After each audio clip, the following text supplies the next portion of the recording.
Hey everybody, it's the Big Rican, and this is our first YouTube video we're going to upload to our Big Rican on Sports YouTube channel. As I said in our live event on Facebook the other night, Big Rican is now going to become more of a multimedia thing. YouTube videos every now and again, Facebook Live on big events. We're going to keep it going this way, but of course the podcast itself is going to be renamed Big Mike on Sports. For those of us just joining us by searching on YouTube, I want to thank you for this. Please hit subscribe and the notification bar so we can know when you're going to get new videos every time.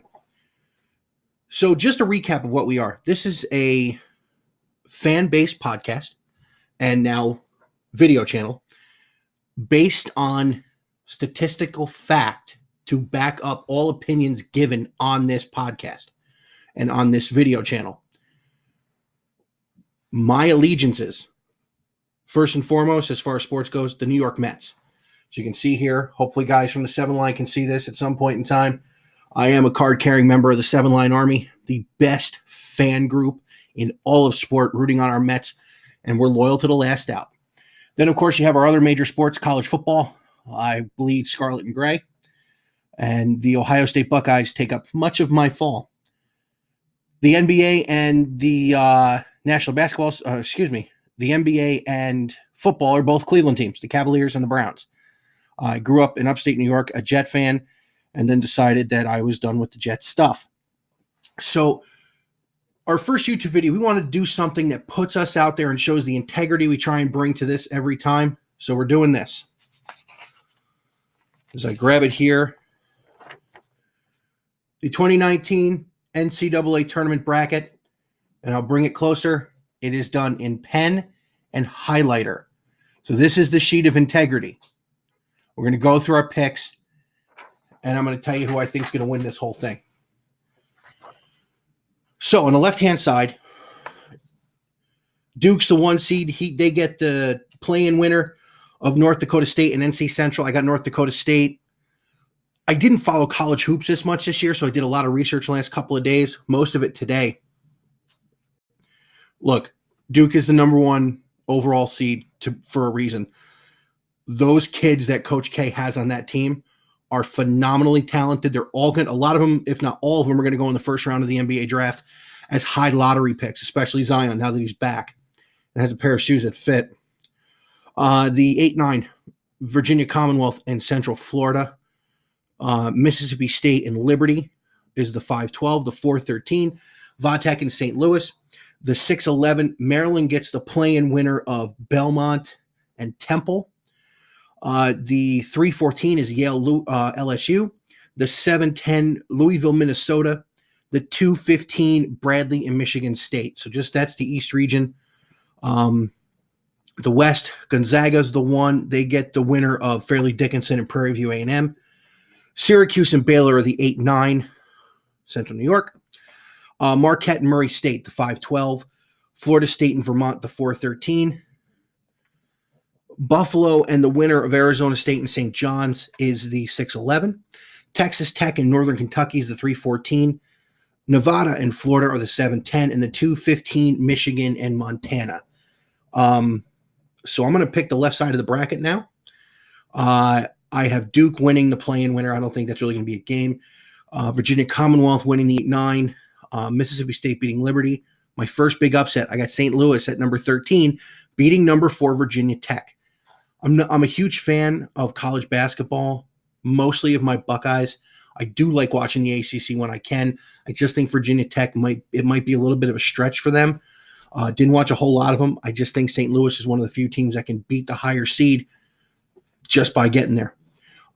Maryland over Temple. I got Temple going in. So anybody who went to Temple, I got you, but you're going out of Maryland. LSU beats Yale, although that Ivy League school can really do a number on teams if they can get the pick and roll going. I just think LSU's defense is a little bit better than what Yale's used to playing. Minnesota in a 10-7 upset over Louisville. That's Pitino's kid coaching at Minnesota. Think he knows that program at Louisville? I know his dad's been removed for a while. Richard has a good program at Minnesota, Big Ten. Hoorah. Michigan State's going to smoke Bradley. This is not UMBC from a couple of years ago. This is a very good Michigan State team. Won the outright Big Ten regular season championship, and just this past weekend won the Big Ten championship tournament. So they're going to be good going into the tournament. So to recap, Duke, VCU, Mississippi State, St. Louis, Maryland, LSU, Minnesota, Michigan State. That's who wins in the first round. In the West, Gonzaga. Love Gonzaga. I've loved Gonzaga since they were wearing a slipper. Years ago, they beat the play-in. I got Baylor over Syracuse. Small upset, the 8-9. Marquette over Murray State. I actually left this one blank for a while and did some more look up at the two teams. Marquette's tough. They're very tough. I just think they get it done. Murray State is another really tough team. Plays a lot of defense, good on the glass, but Marquette is more tested in the bigger conference. Florida State over Vermont in that 13-4. I have an 11-6 upset. I remember this team when they weren't the Red Storm, when Louis Carnesecca was their coach. Now they have their former player, Chris Mullin, as their coach. I have St. John's winning the play-in game and then beating Buffalo to go to the second round. Texas Tech over Northern Kentucky. Florida in a 10-7 over Nevada. I like the SEC this year in hoops. I got to watch a little bit of the tournament when I was out to eat a couple weeks ago, and they played very well.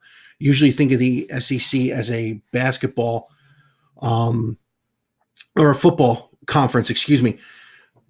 This is a pretty decent basketball school. And unfortunately, I have the team up north. If I told you I was an Ohio State fan, you know what I'm talking about.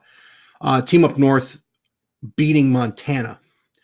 So again, Gonzaga, Baylor, Marquette, Florida State, St. John's, Texas Tech, Florida, and the team up north, the University of Michigan, all get into round 2 on the left side of the bracket. The right side, the South and the Midwest. At the top, you have Virginia in the 116 game. Ole Miss against Oklahoma in the 8-9. Wisconsin, Oregon in the 5-12. Kansas State, UC Irvine in the 4-13. Villanova and St. Mary's in the 6-11. Purdue, Old Dominion in the 3-14. Cincinnati, Iowa in the 7-10. Tennessee, Colgate in the 2-15. That's the South bracket. The Midwest, Carolina and Iona in the 116. Washington and Utah State in the 8-9. Auburn, New Mexico State in the 5-12. Kansas and Northeastern, in the 4-13. Iowa State and the Ohio State Buckeyes in the 6-11. Little history there. I'll go into that in a minute. Houston and Georgia State in the 3-14. Wofford and Seton Hall in the 10-7. I think it's the first time I've ever seen Wofford as anything more than a mid-teen seed. And the 2-15 is Kentucky and Abilene Christian. Wait a minute. Yep, that's right. Kentucky and Abilene Christian. Well, that won't be a game. Starting from the top, Virginia wins the 116. Very tough team in the ACC. Gave Duke everything it could handle a couple of times. Ole Miss over Oklahoma. Wisconsin over Oregon. K-State over UC Irvine. A lot of chalk in my bracket, just so you know. Villanova over St. Mary's. I said I'm a Cavaliers fan. Matthew Dellavedova, of course, went to St. Mary's. A little tough for me to pick against Delhi School, but I like them to lose in the first round, unfortunately. They get to Villanova. Purdue, who had a phenomenal Big Ten season, wins their game against Old Dominion. I like Iowa in a 10-7 upset over Cincinnati. And I like Tennessee to beat Colgate. Now, here's Tennessee. Rocky Top had a phenomenal year and played really well into the SEC tournament. Let's see how far they go in the field of 68. In the Midwest, Carolina is going to smoke Iona. I know anybody who watches in New York City is not going to like that, but Carolina wins the 116. I have a 9-8 upset. Again, not a big upset, but an upset nonetheless. We got Washington beating Utah State. Auburn, who had a phenomenal season as well, beats New Mexico State. Auburn won the SEC and comes in as a 5 seed. You can tell this isn't football. They won the SEC, and they're a 5. They beat New Mexico State. Kansas over Northeastern. I did mess up and say Northwestern at first because Northwestern, of course, was in the tournament last year. Iowa State, Ohio State. I'm going to skip that game for a minute. It is my team, so I'm going to focus on it for just a second. Houston, I think, could be the other huge upset. I think Georgia State could go in and beat Houston in that game. I always pick a couple of head scratchers. That's one of the ones I picked. Seton Hall beats Wofford in a 10-7 upset, and Kentucky will just annihilate Abilene Christian. So from the top to the bottom, Virginia, Ole Miss wins. Wisconsin, Kansas State, Nova, Purdue, Iowa, Tennessee, Carolina, Washington, Auburn, Kansas, Georgia State, Seton Hall, and Kentucky. Here's the game I want to go back to. Ohio State against Iowa State, the 11-6 matchup on the 22nd. It's a late night game, so I won't be able to stay up and watch it. But this should be a good game. It's a Friday. Maybe I will. It's going to be a good game. These teams have history. Any Buckeye fan that watches this knows Aaron Kraft at that big 3 a few years ago to beat Iowa State, who was a higher seed. I want to say there was a 10-7 game, maybe even an 11-6. But Ohio State beats Iowa State on that clutch 3 from Aaron Kraft. So I have Ohio State winning that game. And yes, that's a homer pick, but I like Ohio State in that game. Round 2, some more chalk. Duke beats Virginia Commonwealth to go to the Sweet 16. I don't think it's a surprise for anyone. Mississippi State beats St. Louis, set up a matchup with Duke in the Sweet 16.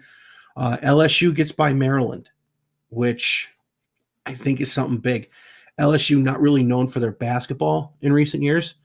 They've got a great team. I think they get past Maryland. Michigan State beats Minnesota in a Big Ten matchup. Will be a tough game. They know each other well. Played each other twice this year. Gonzaga beats Baylor. Gonzaga could run this thing right to the Final Four. Foreshadowing. Marquette loses to Florida State. St. John's loses to Texas Tech. Florida beats Michigan. Kind of like football. On the other side, Virginia beats Ole Miss. I have Wisconsin over Kansas State. So Wisconsin gets back to the Sweet 16. Villanova over Purdue. Nova's back to the Sweet 16. Tennessee over Iowa. North Carolina over Washington. Auburn over Kansas. That's not another SEC matchup or in-conference matchup, that is. Kansas is usually a great team under Bill Self. I just think Auburn's got a little bit more this year. I have Ohio State beating Georgia State. I have Ohio State going to the Sweet 16. Again, homer. Chris Holtmann has his big stud back, and he's a great coach, having taken over for Thad Matta just a couple years ago. Seton Hall loses to Kentucky. So Kentucky goes back to the Sweet 16 under Calipari. Going back to the top. Sweet 16 now. Duke over Mississippi State to get Duke into another Elite Eight for Coach K. LSU beats Michigan State. Now, this is the one that it's a 2-3 and can go either way. I really like Izzo. I think he's one of the best, if not the best college coach going right now. Duke gets more big recruits because they're Duke, but I like Izzo. I just think LSU is that good this year. Gonzaga over Florida State. Texas Tech loses to Florida to set up that part of the Elite Eight on that side of the bracket. On the other side, Virginia over Wisconsin. Nova loses to Tennessee. Now, I know Tennessee is the 2 and Nova's the 6. Remember, Villanova's won a couple of titles. Jay Wright's a great coach. This could be something that now you see Tennessee taking the leap and Villanova having to take the back seat. Don't count them out. I just think Tennessee's got a little too much this year. Auburn upsets North Carolina. It's not a sexy pick. Most people will tell me they're waiting for a Duke-North Carolina final after the way UNC handled Duke twice and then lost in the ACC championship game. I think Auburn gets it done. Ohio State gets smoked by Kentucky. Had to end sometime, boys. But I got Ohio State losing in the Sweet 16 to Kentucky, sending Calipari to another Elite Eight. Back over to the left-hand side, Duke cruises to the Final Four. Is insane as that may sound to people because they haven't played together all year, especially with Zion's injury, Duke's going to cruise to the Final Four. They're the most talented team in this tournament. Gonzaga, another Final Four, beating Florida in the Elite Eight. Here's where I go off chalk. Tennessee wins the South and beats Virginia and goes to the Final Four. And in the Midwest, another all SEC game. I have Auburn beating Kentucky. My Final Four, Duke and Gonzaga, Tennessee and Auburn. So let's break down the two national semifinals. Duke has the most talented roster. Gonzaga, I think, has the deepest. This is a complete team against a team of superstars. At the end of the day, I don't think Gonzaga has a defensive answer for Zion Williamson and the rest of the first-round picks that are playing for Duke right now. Duke goes to the final, winning a close one against Gonzaga. Tennessee and Auburn saw each other twice in the regular season, saw each other in the SEC tournament. Auburn beat Tennessee. They do it again. Auburn wins the second national semifinal, setting up a Duke-Auburn final. And again, this comes down to, I don't think anyone has a defensive answer for Zion Williamson and the rest of those Duke first rounders. I have Duke winning the national title. I don't ever pick a score. It's not something I do. I haven't done it for years when I lost a pool because I picked the wrong score. I have Duke winning the national title. Is it the sexy pick? Yes. Is it the one everybody else is going to pick? Most likely. But just looking at some of the rosters, when I got into the Elite Eight, this is the best roster. This is the most talented. When I said Gonzaga was the deepest, I meant they were the most complete teams, not the phrasing I would want to use, but complete team is what really pops into my head. They were the most team-centric. They weren't the superstars getting it done. It was everybody was getting it done on this team. So there you have it. Duke wins the national title. Coach K wins another one, and he sends off all his first-rounders to the NBA. So, hope your brackets all come out better than mine do. Hope it gave you a little insight. So again, this is our first one. Hit the subscribe button and the bell for notifications for when we put up new videos. The podcast itself, Big Mike on Sports, can be found on Google and on SoundCloud. Big Rican on Sports can be found here on YouTube and also on Facebook. So enjoy the rest of your evening, everyone. Have a great night. Oh, by the way, just a quick look over here. It is 88-87 Detroit as my Cavaliers play at home against the Pistons, who came in here about a month ago and just beat the brakes off the Cavs. But they're playing well tonight. We're going to do a little NBA, a little NFL, a little MLB all year long. And then we get into college football as the year goes into the fall. So have a great night. Hope you enjoyed the first one. Thanks a lot.